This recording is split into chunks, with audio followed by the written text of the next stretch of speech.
Odanga Maduong is an independent data journalist, a researcher, and a fellow with the Mozilla Foundation. He's here with us in the studio. Good morning. Morning, Eric. Good to have you in the show.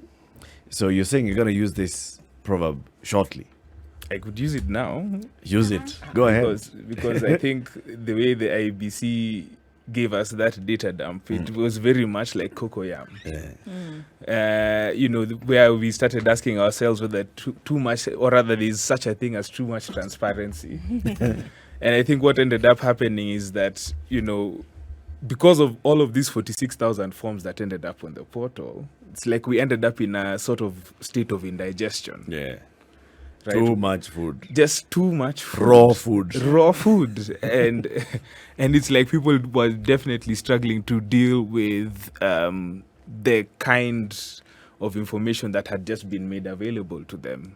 And then we have this avalanche of what happened last week and and also partly into the weekend.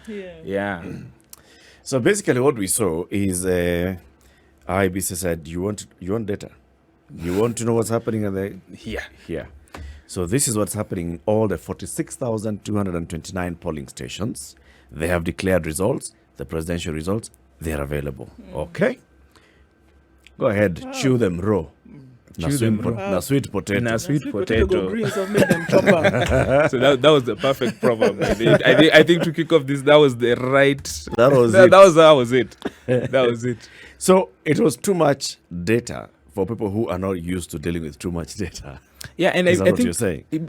I mean, there was something that really came out, which was, it looks like also the method of transparency matters. We just not just blanket transparency, the method by which also we help people deal with all this kind of information is very important. What's really coming out clearly is that on the side of the institutions that matter in this whole process, the idea of information management is actually a very big deal. Where even on our side, or rather on the side of even media houses, this idea of how we turn politics into spectacle and entertainment also plays into the anxiety environment that we currently have. And I mean, the topic of this conversation today is causes and consequences. And if you think about the state of anxiety that we are currently, or rather were currently, and I think it's sort of slowly dying down now as we get towards some certainty around when Chebukati is going. Maybe. One would argue it is heightening. It's heightening. Okay, yeah. And that's partly because of the information environment, in large part. Is it okay, so you're saying it's in the nature of transparency? Yes. The nature. Do you have a problem with the nature of transparency this time? Because of the indigestion that happened. Okay. Yeah, because that's the issue. Because the issue is now. How would you have preferred, or how would many have preferred this transparency to be? Now, I don't have an presented? answer to that right now. But it is definitely something that we saw causing quite a bit of problems with people this time, because we have always wanted, we were asked, this was the one thing we had always wanted. Yes. The one thing that we had always wanted. And then when it came, there was this additional avalanche of misinformation that followed, because almost immediately the day after voting, right? You can think about the number of rumor cycles that we've had to go through since voting day closed. And so what it shows us is that also the other institutions that were supposed to at least accompany this transparency were not ready. When you think about companies like social media platforms, right? They actually should have been aware that this was actually going to happen. That, look, with this kind of data dump, we're going to likely have a number of people trying to tally their own results. And a number of people are going to try and start calling the election way earlier than it should be called. Now, credit to companies like Twitter, they started putting labels, right, on various tweets. I think some of you saw that. Yep. Like on the Martha Karua tweet when she congratulated Wangui Ngirishi. Exactly. And you'd see a label there saying, caution, this election has not yet been called.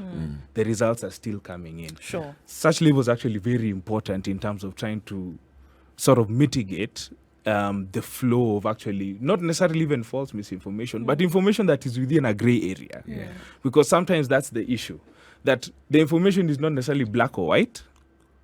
Yeah, it's neither true nor false, but it's somewhere in the gray area, and that's something we're also learning about. Information, what we are calling information disorder, not necessarily the problem of misinformation alone. So, Danga, are you saying that it would have been prudent of the IEBC, knowing that there would be this data dump, then to have guidelines on Yes. how? Okay. Yes. But then coming from a point of why they did it in this manner, is that I don't know that they were necessarily doing this because they wanted everybody who was going to consume this information to consume it in a certain manner. They did it primarily because they were required to. Yeah. You see? Yeah, exactly. So this other caring and then looking into how everybody was going to then consume it really was not on their radar. yeah. But They were should it asked- be even on their radar? Exactly. And this is the Good thing. question. Is it their Yeah. responsibility? No, It isn't. It's not their responsibility. Their responsibility is to make sure that there's an alternate source for you to get your information. Exactly. And that is it. They're going to continue doing their business. And if you see, that is exactly what they've been doing. Exactly. They've put it in a pool here and then they continue doing their business. And they tell you, look, at the end of the day, we're responsible for announcing the final result. Exactly. What you do in between is really not our problem because we have this whole other mountain of work Of to what do. Yeah. So then who's responsible then for making sure that the consumers of this information that we have put there is consumed in a proper manner? Whose responsibility is it? Well, there are a few options as to what that might look like. Well, number one, of course, is the media houses, right? They have a very big role to play in terms of how the duty of care in terms of information consumption. Okay, number one. Number two, you've got the social media companies who, if you notice, a large part of the amount of anxiety that many people have been feeling hasn't actually necessarily purely come from just watching TV, right? Or from listening to the radio. A large part of it has also come because you have this device over here that is constantly beaming notifications at you, or whenever you open it, you're constantly looking at someone with their own tally of the results, Yep. and that is bringing about something different, or you're going into you're going into your social media profile and identifying that, oh yeah, so and so person has already declared R the 5th. Yep. Yeah. And they're saying that it's by this percentage. The other one is saying that in Bomas, someone has done a switcheroo with some papers or something like that. And that information, of course, is not coming from that big screen over there. A large part of that is actually coming from over here. The small screen. Yes, exactly. So the duty of care is actually a very, very important thing in terms of how the information actually ends up being consumed. I mean, we're well into the game now. I mean, we're Yeah. looking at a matter of hours before Yeah. constitutionally the IEBC is supposed to, make this announcement. However, many would argue that this damage has already been done then in terms of how folks have been consuming this information. So probably you can't look at then mitigating factors in this current state of things because you know what? The horse has already bolted. Those who've been hurt have been hurt. Those who are anxious are still anxious, okay? So in terms of whatever damage has been done by whatever has been put out there, that has happened. How should it have been? How can it be then? How should it have been? Yeah. Well, there's something very interesting in terms of how to sort of manage, and I'll speak from the perspective of social media platforms because I think that's where I have carried out extensive research and looked at this issue. During election and other specific circumstances, such as disasters, for example, usually a lot of companies have something called break the glass measures. And this mostly stems from the idea that, look, in these specific circumstances, things tend to go haywire, things tend to go crazy. The environments do not necessarily allow people to process information in a way that they would normally choose to. Yeah. And that's when these companies do tend to put in such measures. And that's why you notice, like, in the period running up to the election, number one, many people had actually started raising the alarm bells about social media companies and the role that they would play in this election cycle. Yeah, calling them out and asking them, what measures are you going to put in place to safeguard our election and our democracy from the perils of misinformation and disinformation campaigns? Because I think now we are, again, like you said, the horse has already gone, it's already run. We are now firmly in the territory of manufactured consent. Yeah. And so when you look at it that way, there were certain mitigation measures that these guys would have put in place. Now, many of them actually, truth be told, came to Kenya. Actually, many, like TikTok sent officials, Facebook brought officials, Even Twitter had meetings with a lot of people, just trying to gather information. And some of them, what did? They launched election centers. They said that, we're going to do this about our advertising environments and all these kind of things. But there were some key issues, glaring issues that may have been missing, which were that the systemic things that need to happen within a platform. How are you controlling your algorithms? How are you going to keep them from from adding fuel to the fire in terms of misinformation? Number one. Number two, your content moderation policies. What are you going to leave up on the platform and what are you going to take down? Okay? And then number three, your overall community guidelines. How are you going to advise people to engage with each other on your platforms? How are you going to keep things from escalating into shouting matches between each other? So those are the big things that many people are asking of them. But unfortunately, no public record of, no public comments were made around those specific issues. So cut to voting day, what starts to happen, right? People begin to call the election results early, and algorithms begin to fuel, right, that those types of what we call maybe gray area information and blast it off to millions of Kenyans. Explain this thing. Yeah. This word keeps coming up every Yeah. time we talk algorithm. What is it? And how does algorithm play such a key role in everything that we're discussing here? Good. So if you think about it this way, when you joined, I don't know which social media platform are you on? He's on TikTok. He's on TikTok. Yeah. Oh wow. Okay. Are you doing like the videos and? Okay. You're doing the challenges. Is Yahoo a social media platform? Oh wow. You're on Hotmail. I have asked. Is it a social media platform? No, Yahoo is not a It's social not. media Okay. platform. Let's go forward. Okay. Google. Close enough, but it still uses an algorithm. We can start there. Let's start where Google. Yeah. So in order for this company to, let's say you type in Spice FM, okay, and you want to find information about Spice FM, right? And you go into You do know I work here. yeah. Okay, yeah, but just go on. Oh, and you go in and you type Spice FM. exactly. Yes. Now there's basically a program that chooses, based on a certain set of parameters, how those results end up on your screen. Yeah, it just doesn't pick anything, because if it picked anything, it would not find what is of value to you. So Which is why you can To hide bring a very dead many other Spice FMs. exactly. Which is why you can hide a dead body in page 2 of Google. Because most of the time, it will find the most relevant thing for you. Its job is to find the most relevant thing for you within the first page, relevant thing for me based on what? based off of your previous activity. So it's constantly mining data, Yes. right, about your activity on your phone, right, That's why and your when you previous check- searches and everything. So this and then system which bringing in- mines my data is what is called algorithm. Yes. It mines, not just mines your data, but mines your data and presents the most relevant information to you. So, like, if you did a search on Google, for example, and then Yeah. you logged on to Facebook tomorrow, Yeah. the likelihood of you finding something close to what you had searched on Google because of what you did on Google the next day then rises. Yes, Because it's- of these algorithms, Yes, right? Okay, yes, you yes. could say that. All right. So Yeah. now this algorithm, how then does it work on these social media Good. platforms that you've mentioned? Like Same, so almost the same principle. Maybe you're more familiar with Facebook, yeah? yes. Yeah.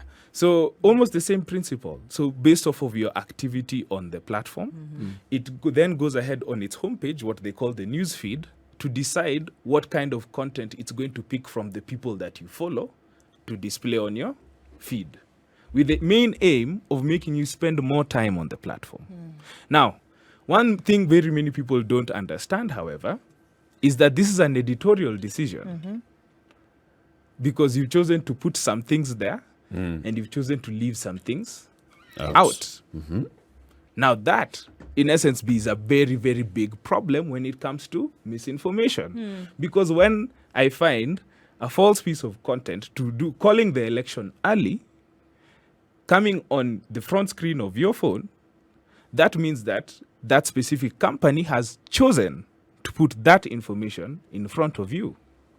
And in some cases, left out a piece of information that could be true that is coming from Spice FM. And we're talking about a company that is on a social media platform, because this was the premise of this particular Exactly. topic, right? Yeah. So it's an account of a particular company or even individual Yes. on a particular social media platform. It's a social media platform. Yes. Yes. Yeah. It's Yes. Facebook or Twitter Facebook Or or Twitter Twitter and- that makes or the TikTok editorial decision that makes the editorial decision to display to promote some this and information. Okay. And now you see why again the accountability work with these companies is very important, because they're dealing with public speech as a private good.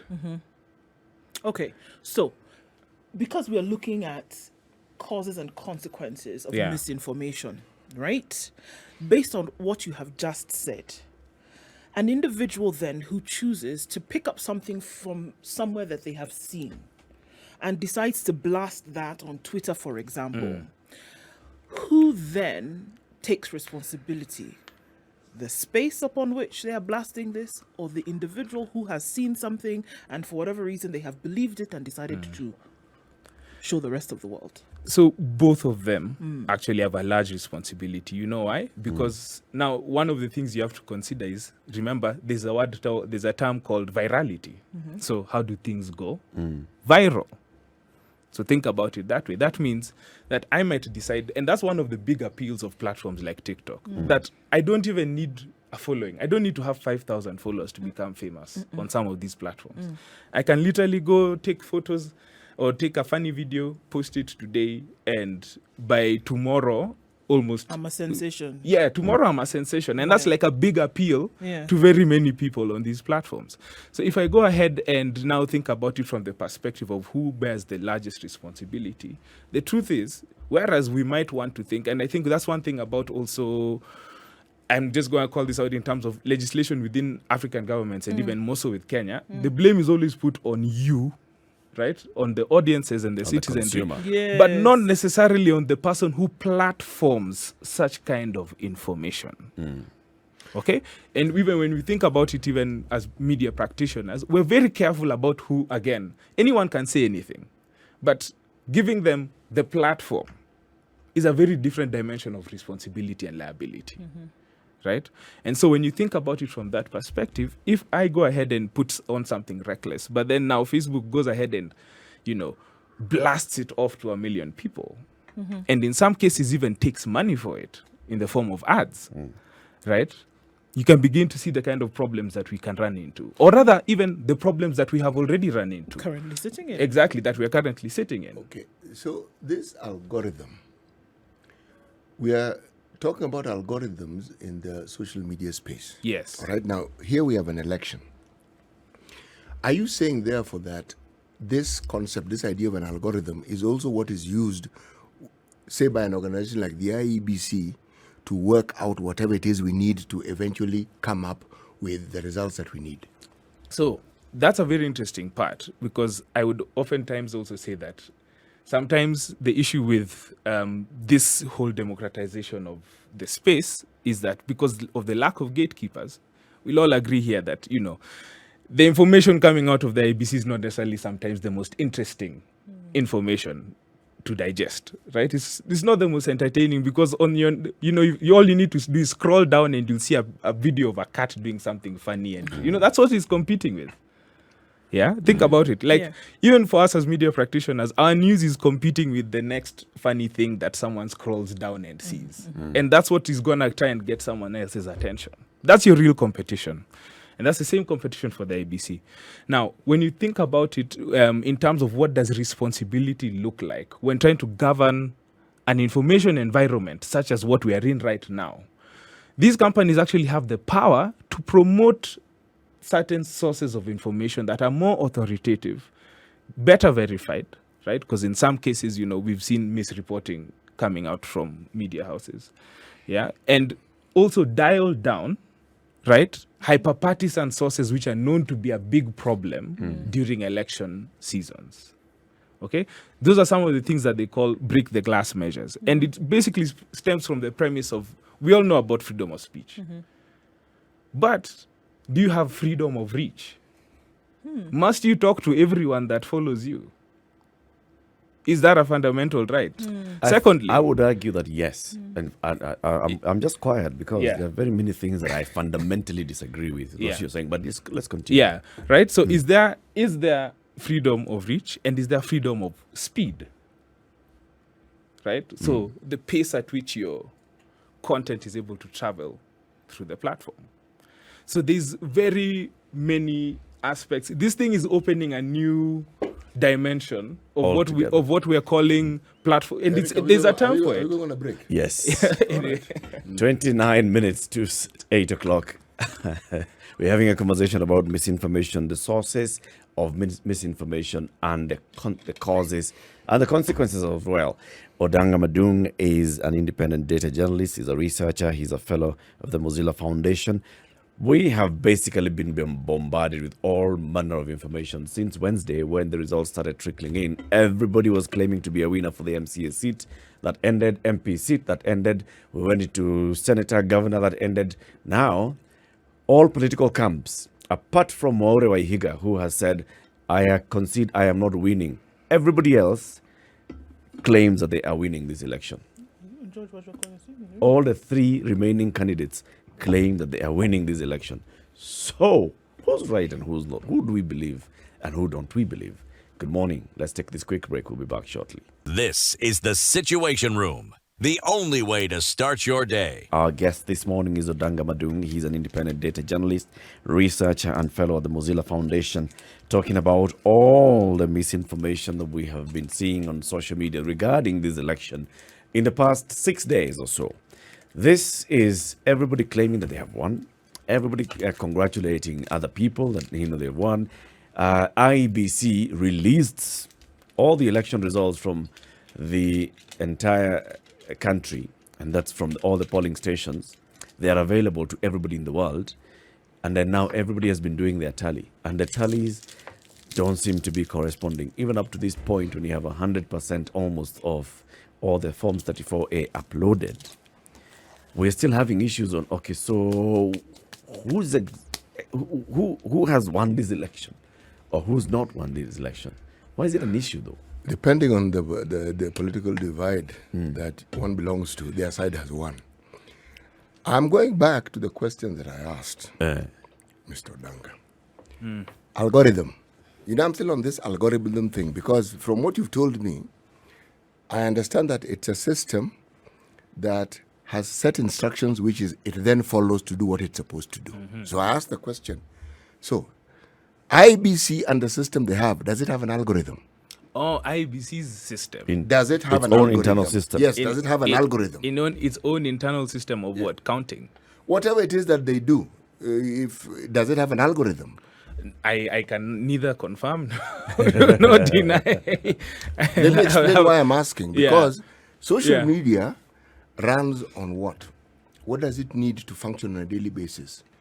It needs algorithms. It needs It- people. it Now, needs people, first, yes. it needs people. Yes. It secondly needs content. Yeah, but it needs internet, Sindio? Yes. Okay.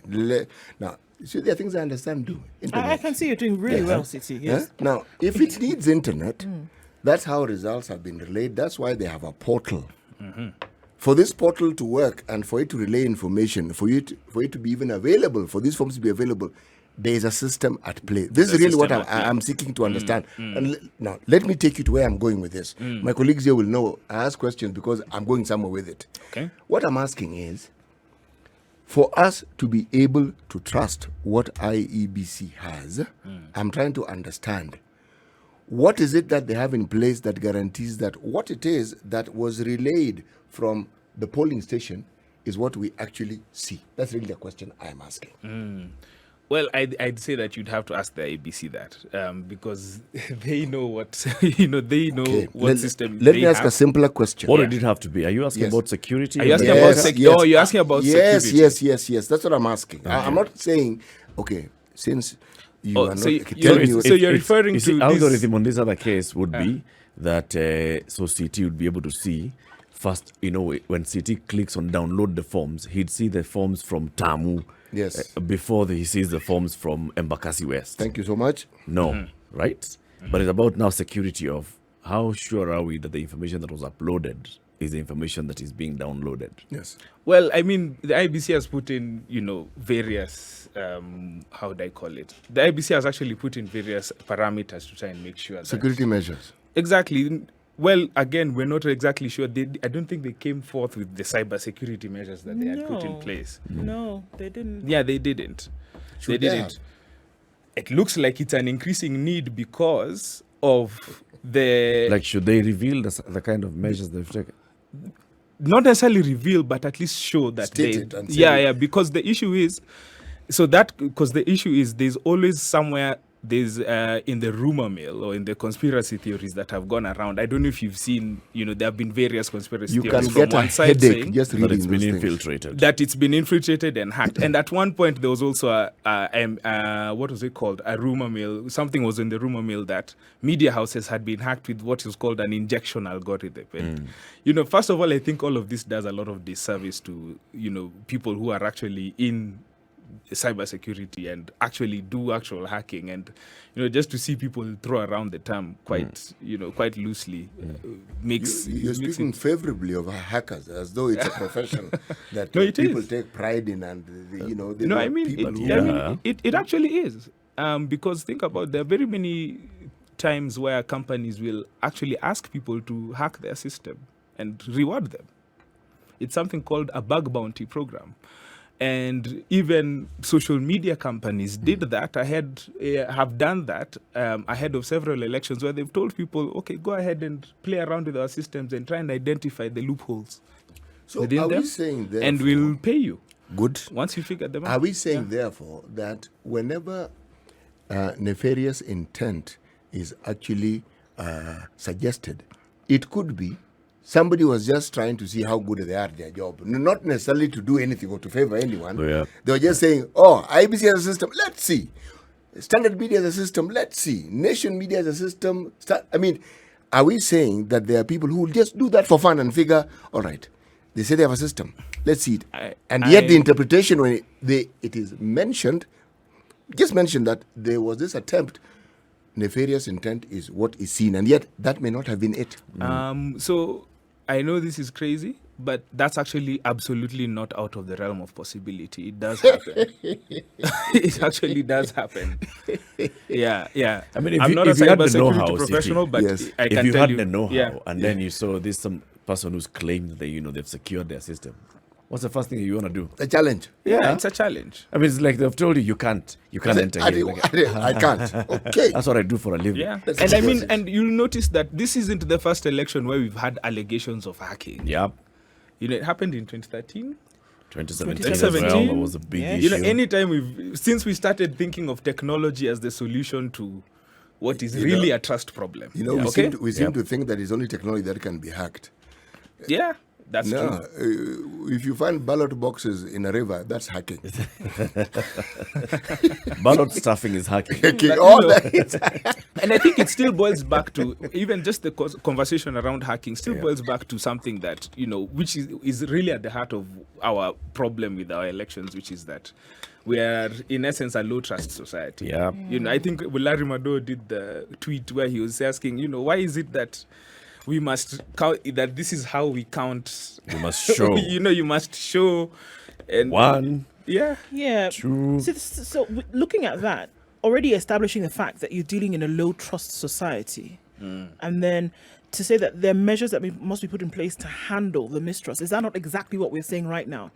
That even if that you go with a court ordered action, such as then making all of this information as is available on a public portal, even though you go with that court ordered action, that you must then do the due diligence and put in measures to make sure that it is authentic and that it is protected, and that to a certain extent you must inform the public that of just that fact. Yes. That we have made sure it is protected, so that even as you're going to consume this information, you know that you're consuming it from a reliable source and from a protected environment.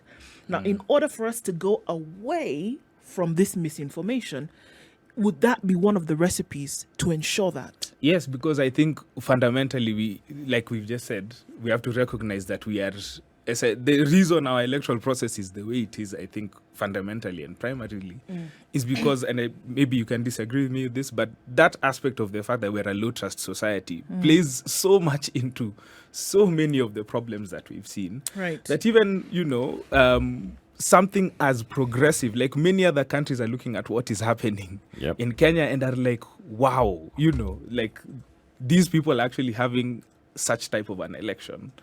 And, like many people are basically marveling at that. But those of us who are in here, We're so caught up in whatever else is happening around Exactly. us that we miss the bigger picture, which is why I was Yeah. saying I have no problem with what's been happening in the last 1 week. Okay. Not to a great extent.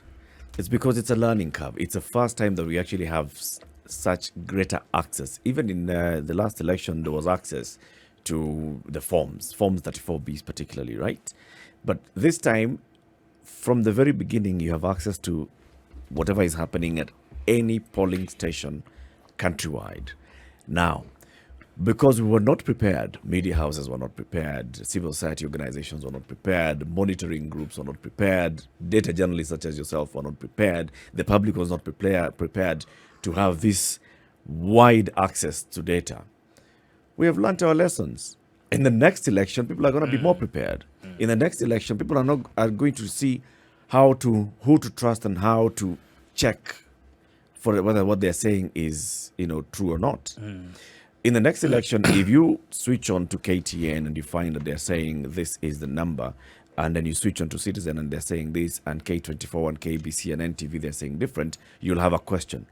Okay, how many polling stations are you talking about? This time people are not asking. When you just go in there and you find Ruto 1 million, Raila 1.3 million, and then the next station, Ruto 1.2 million, Raila 1.7 million, nobody's asking from how many polling stations?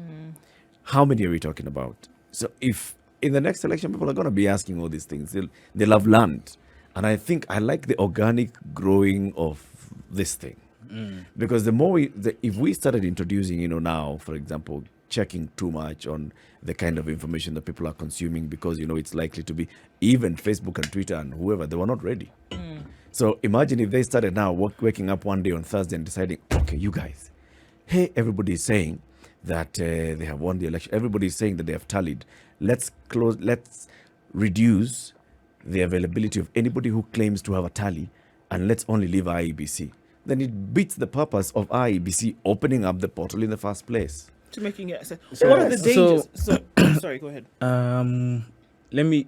I'll agree with you on that specific premise that look, where I think the larger picture is that look, transparency is not perfect. Yep. We're not asking for perfection, right? The issue now when it comes to the whole idea that nobody was prepared is that, look, it doesn't actually matter which election you go into when it comes to a platform sense, okay? Because I'm very specific. I'm not going to talk about media houses. I'm very specific about the measures around platforms.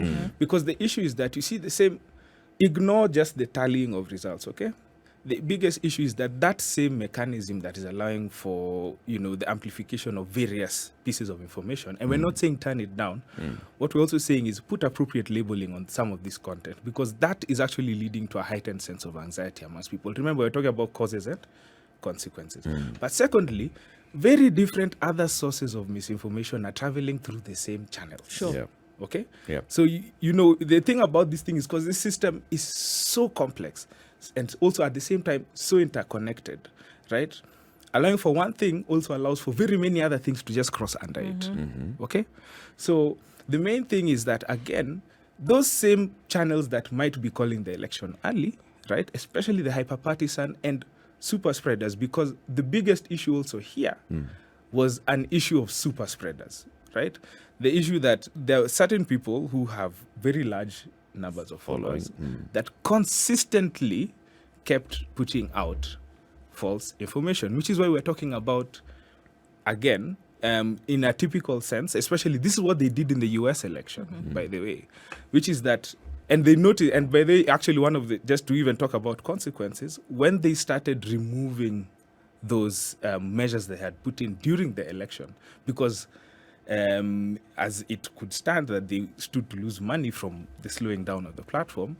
That's how actually Facebook got on the spot for the January 6th insurrection in the US. You'll notice that they have there's a very big ask of them about that specific circumstance that happened there. Okay? Because those same hyperpartisan sources actually tend to actually ramp up the emotions of people, especially when they become super spreaders. And there are actually people within observation missions that actually called this out early on and said there's actually an aspect of elite-driven misinformation. Okay? Where people with large followings, verified accounts or what have you, will consistently post false information. How do you and how have it how, spread. how does someone qualify to be a super spreader? And how again do you determine that the information is false? Because Okay, I mean, therefore, many of these companies actually have publicly stated that they have partnerships with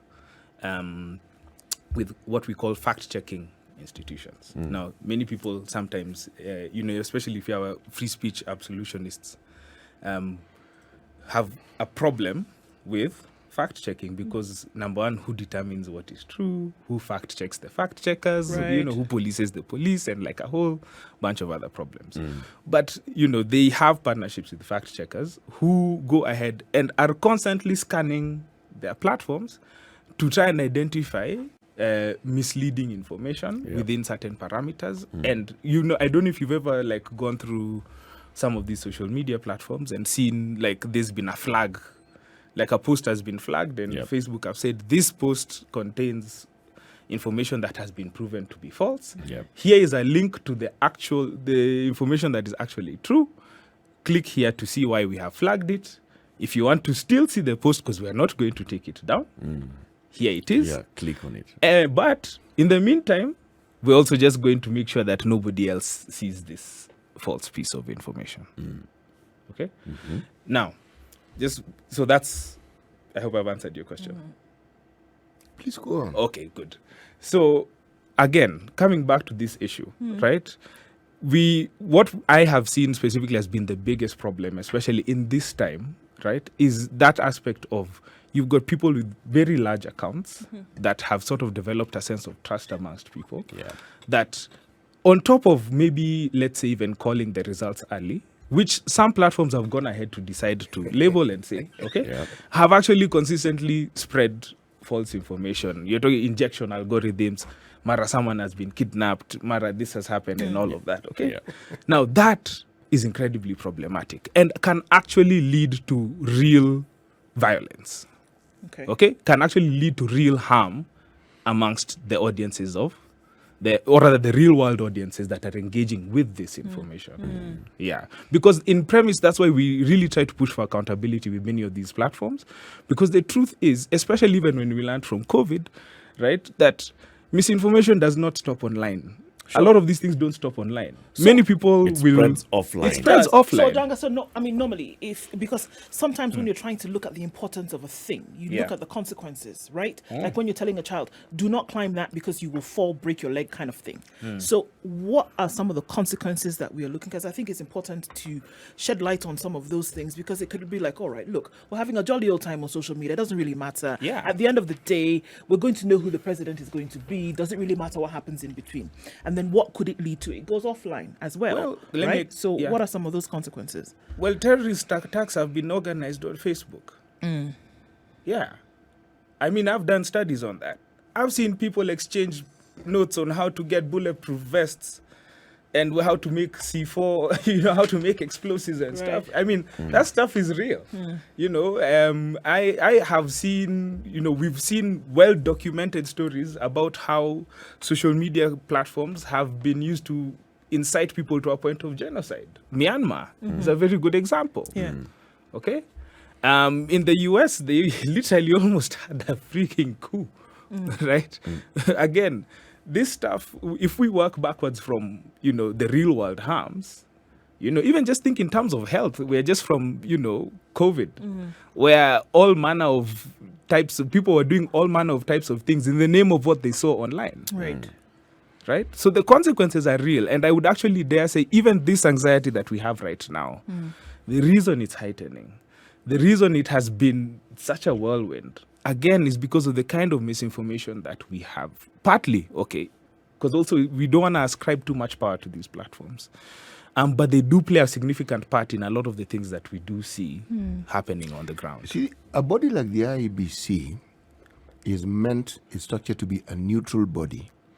But talking of the believability factor, if I look at one election to the other and I look at the efforts that were made to make whatever the functions believable, sometimes we are a little unfair. True. Because you look at one incident where you think there was lack of clarity, and yet there are all these other elections within that period that took place. Yes, people even went to court, but that's a minority of people who went to court with the issues. Where the problem arises, if you ask me, if I look at the 3 previous elections to this particular one, it's not so much what IBC did, but what the voting system and something that has to do with the actual process of voting. Now, whether IBC is to be blamed, I do not know. Because at some level, you look at the problems and you're wondering, what really are we seeing here? Are we having an election? Or is it, there's a certain thing that is referred to as deep state. Let's take the view that this thing actually exists and that everything ascribed to it exists. Then you almost get the impression it is deep state A at war with deep state B. So it has nothing to do with whether we voted or we didn't vote, because at the end of the day, it's what they're going to do, it's going to happen. Now, I'm saying this because, yes, I may be casting, I may be throwing a fox among the hen, but I'm saying there is so much that is up in the air that I actually get a headache trying to figure out what happened and what didn't happen. And then to throw it in, with history, you look at a previous election and you're told, in 2008, we had 2 million people who actually just walked into the election booth and just voted for the president. I'm thinking, it is a possibility. It's not that it's an impossibility, but is it probable? That's true. So the thing about what you're talking about is, again, what you just said, there's so much up in the air, right? And that's why I usually like to think about this problem not so much as just blanket, gray, blanket, or rather black and white, right? That it's true or false. Because the truth is, the gray area is a very real thing. Yeah, we can't also just start, policing all types of information in the name of trying to, bring some order to all this thing. But what you're describing is actually something called information disorder. Okay, that's what it's called. Yeah, that's what it's called. You're in a state, like your information environment is in a state of disorder. Okay, that look, this whole thing is just chaotic, disorganized, and we are all just losing our minds because of it. And the issue is that many media environments have developed regulations and standards to try and sort of rein in a state of information disorder. Now, the big issue here is that many of the social media companies that are, because it's a relatively new frontier, especially even within the continent, right? You can imagine that TikTok did not exist 5 years ago, right? But here it is, okay? And because it's so new, we have not yet adequately developed the systems to try and sort of rein that in. We are still in the nascent stages of trying to figure out what that necessarily looks like. I think we'll have more conversations even going into the future on what kind of code of conduct and ethics should be developed for social media companies. Maybe country specific, maybe region specific, maybe global at some point. But thank you very much, Odanga, for joining us today. You're welcome. Thank you. Odanga Madung is an independent data journalist. He's a researcher. He's a fellow of the Mozilla Foundation. He's been here. We've been talking about misinformation around this election. What are the reasons that we have it, and what are the consequences of it?